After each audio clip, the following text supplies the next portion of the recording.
ရှင်ဗလာယူကြည့်ပြီးဘာမှသုံးမရအောင်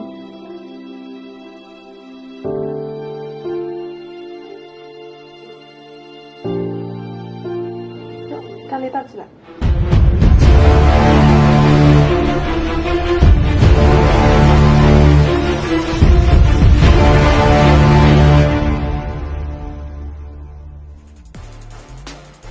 တနေ့တစ်ခါပုံမှန်မိဝဲရုံနဲ့အိမ်အောင်ရေးဒုက္ခဆွမ်းဆောင်ရေးမြမစင်ပါပါအခါရတာကြိုက်သူများအတွက်